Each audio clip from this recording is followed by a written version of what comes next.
Today is it's not hyperbole to suggest a very solemn moment. Today, the Supreme Court of the United States expressly took away a constitutional right from the American people that it had already recognized. They didn't limit it, they simply took it away. That's never been done to a right so important to so many Americans, but they did it. It's a sad day for the court and for the country.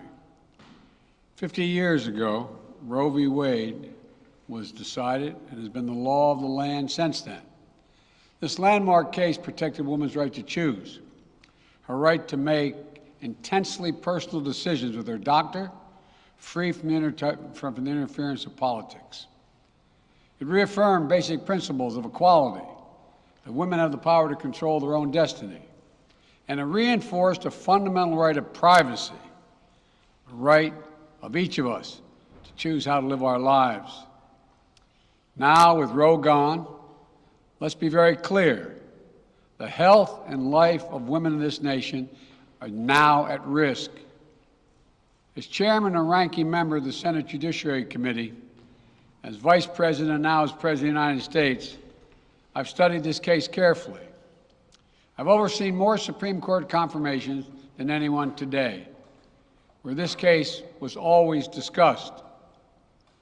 I believe Roe v. Wade was the correct decision as a matter of constitutional law and application of the fundamental right to privacy and liberty in matters of family and personal autonomy.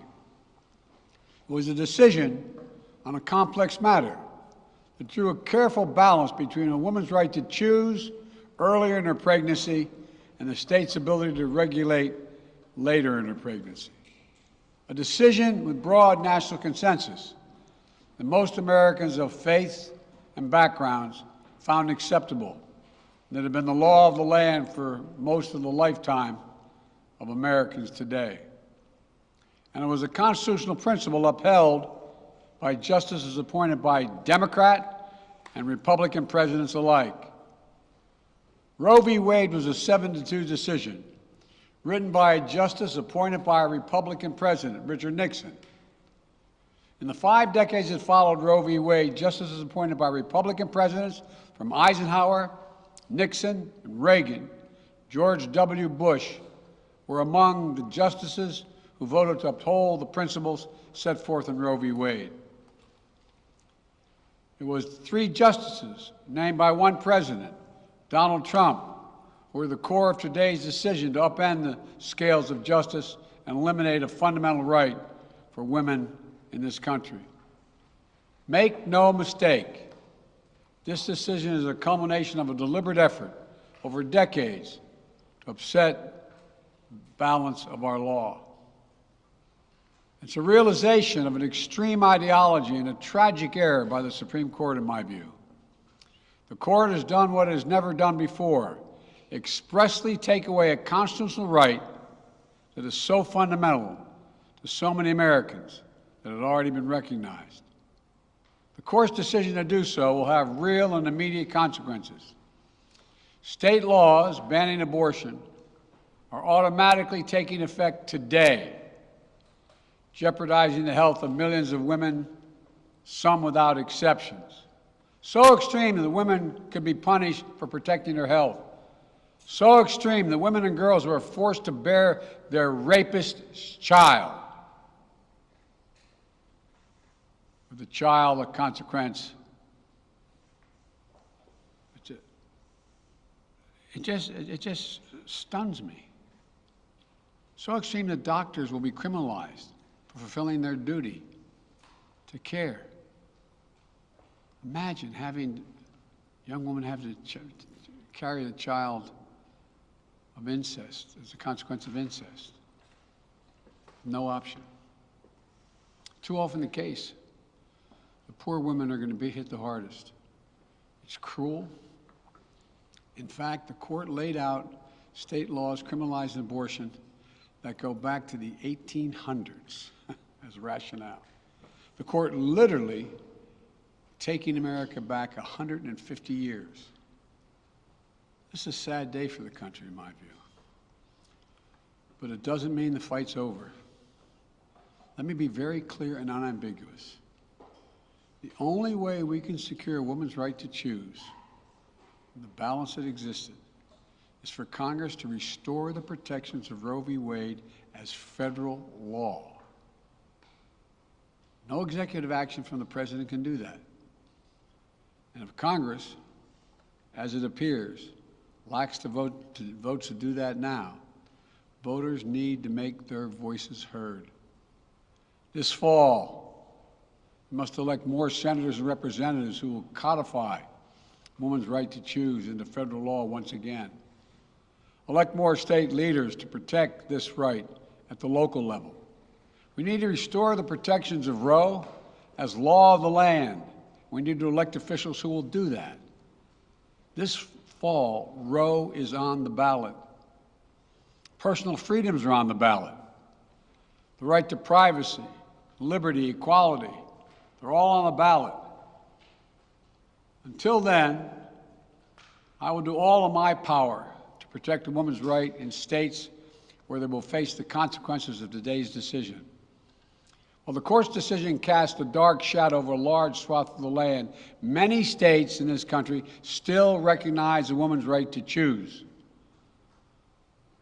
So, if a woman lives in a state that restricts abortion, the Supreme Court's decision does not prevent her from traveling from her home state to the state that allows it. It does not prevent a doctor in that state from treating her. As the Attorney General has made clear, women must remain free to travel safely to another state to seek care they need. My administration will defend that bedrock right. If any state or local official, high or low, tries to interfere with a woman's exercising her basic right to travel, I will do everything in my power to fight that deeply un-American attack. My administration will also protect a woman's access to medications that are approved by the Food and Drug Administration, the FDA, like contraception, which is essential for preventative health care, mifepristone, which the FDA approved 20 years ago to safely end early pregnancies and is commonly used to treat miscarriages. Some states are saying that they'll try to ban or severely restrict access to these medications. But extremist governors and state legislators are looking to block the mail or search a person's medicine cabinet or control a woman's actions by tracking data on her apps she uses are wrong and extreme and out of touch with the majority of Americans. The American Medical Association, the American College of Obstetricians and Gynecologists, wrote to me and Vice President Harris stressing that these laws are not based on evidence and asking us to act to protect access to care. They say by limiting access to these medicines, maternal mortality will climb in America. That's what they say. Today, I'm directing the Department of Health and Human Services to take steps to ensure these critical medications are available to the fullest extent possible. And the politicians cannot interfere in the decisions that should be made between a woman and her doctor. And my administration will remain vigilant as the implications of this decision play out. I've warned about how this decision risks the broader right to privacy for everyone. That's because Roe recognized the fundamental right to privacy that has served as a basis for so many more rights that we've come to take for granted, that are ingrained in the fabric of this country.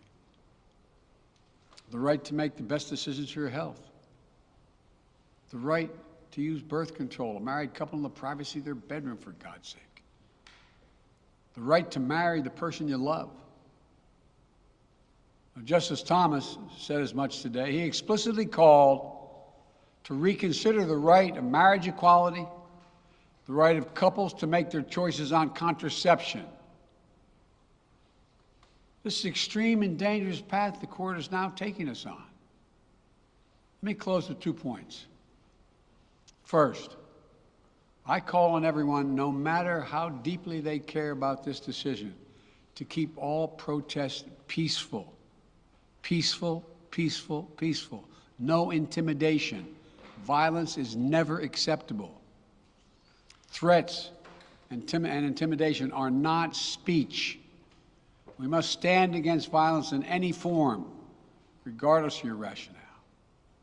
Second, I know so many of us are frustrated and disillusioned that the court has taken something away that's so fundamental. I know so many women are now going to face incredibly difficult situations. I hear you. I support you. I stand with you. The consequences and the consensus of the American people, core principles of equality, liberty, dignity, and the stability of the rule of law demand that Roe should not have been overturned. With this decision, the conservative majority of the Supreme Court shows how extreme it is, how far removed they are from the majority of this country. They've made the United States an outlier among developed nations in the world. But this decision must not be the final word. My administration will use all of its appropriate lawful powers, but Congress must act. And with your vote, you can act. You can have the final word. This is not over. Thank you very much. More to say this in weeks to come. Thank you.